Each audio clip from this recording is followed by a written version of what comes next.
Where's your hot rod? I was gonna bring it, but I don't have insurance. I gotta get insurance. Oh, I'll lend you one of my license plates. Yeah, but I got it's registered. You don't need insurance until you get in an accident. Yeah, I know. That's what I'm scared of.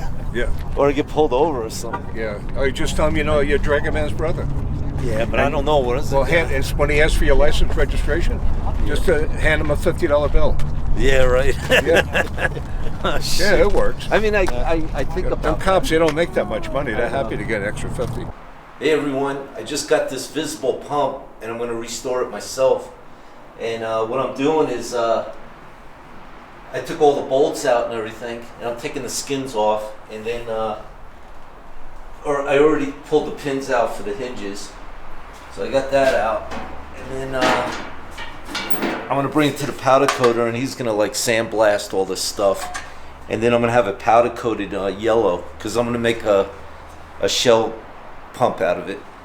So let me put this here. And then yeah, I'm just taking these sides off.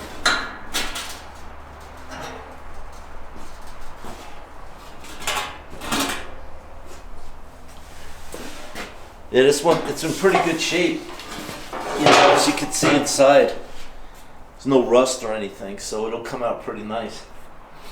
And then, you know, I'm going to take all this apart too.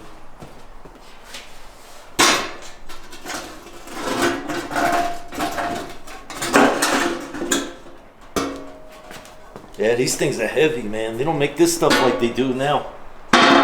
Pretty heavy duty.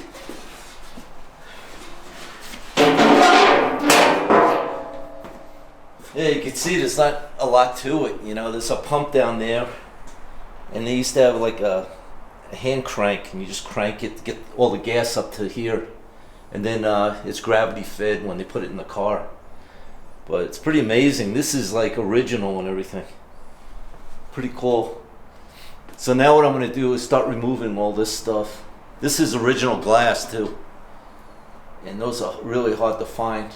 I already took this off a little earlier.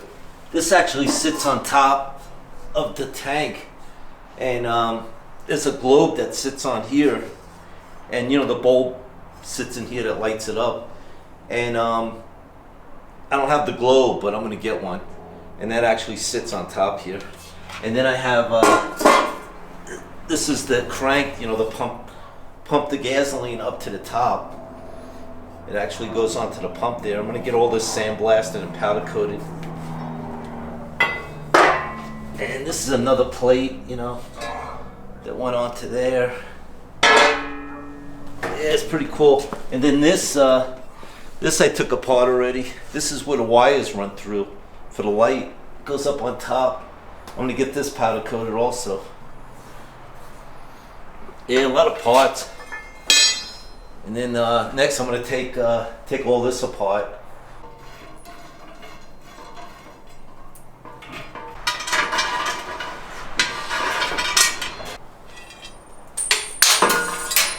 That was.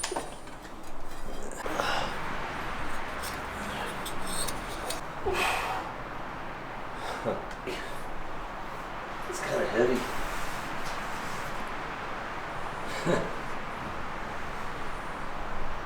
It's crazy. Yeah, it's original glass. Too bad it's chipped up a little on top. It's alright. You don't really see it. It's pretty cool. Pretty cool stuff. Oh, that was easy. Man, it's crazy.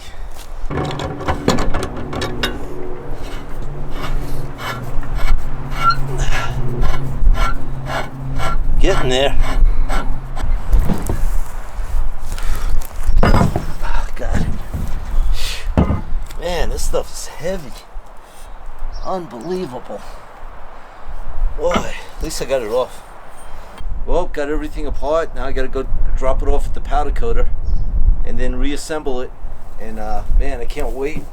Yeah, so I want to make sure. Do you have anything we could put it on? See if it. I want to make sure it fits right. Let's take a look.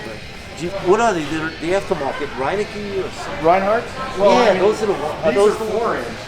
Oh, they're I don't have any 4.5 right now. Oh. What about your bike? Do you have your bike here? No, my bike's all torn down. Oh, crap. I mean, it should work. Maybe there's a bike outside, maybe? Or? Yeah. We could walk outside and see. Cool. Yeah, I just had these made, and I just wanted to make sure they fit. So we're at Harley Davidson, make sure they fit really, nice and snug. And here's a bike right here with a 4.5. This is a 5-inch for like diesel trucks. There's a new 4.5 tip. Yeah, it looks like it fits perfect. Yeah, it's great. Yeah, it fits really good. Yeah, nice and snug. Pretty good.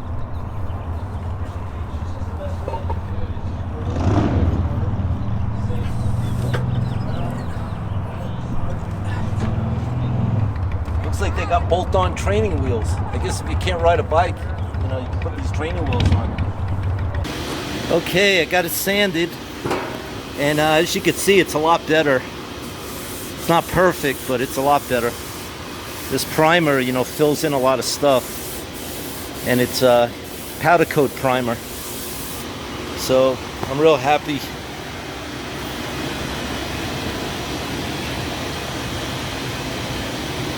You can see over here, this is the first one I did. Looks a lot better. Yeah, I picked this up at the powder coater. This is the one that we took apart and everything.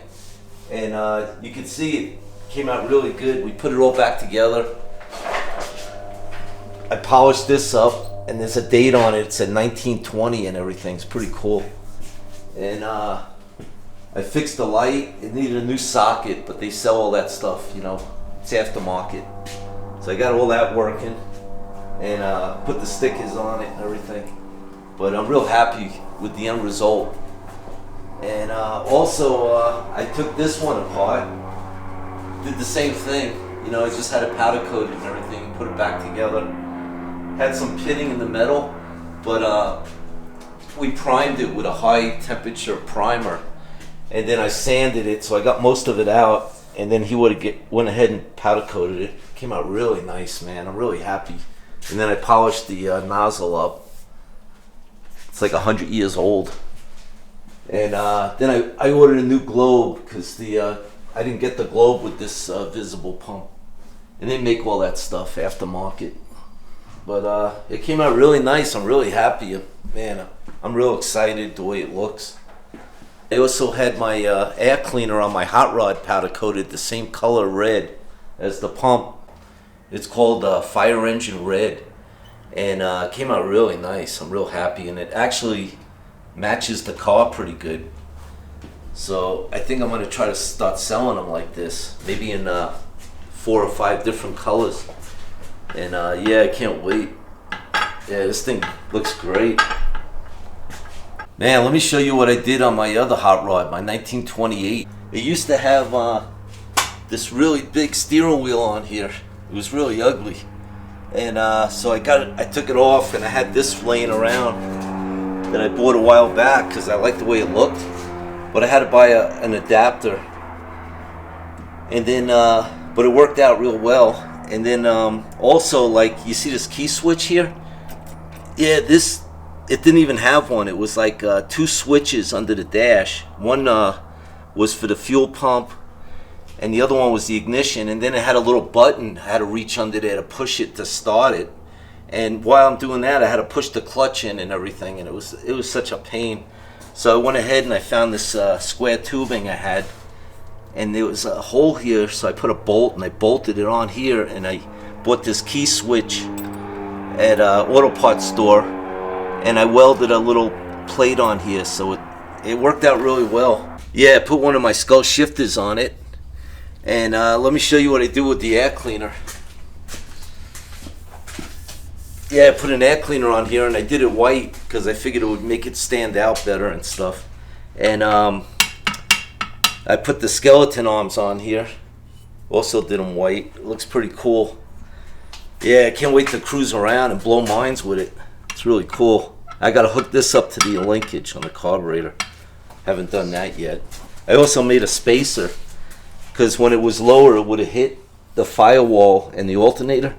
So believe it or not, I had this piece of PVC that was 5 inches in inside diameter, and it fit on the carburetor perfect. So I went ahead and measured it, and I cut it, and I just spray painted it flat black, but it came out really nice. Yeah, if you're interested in any of these skull air cleaners or exhaust tips or shift knobs or anything that I make, just go on our website. It's coolasparts.com and check us out on there. And everything we make is on the website.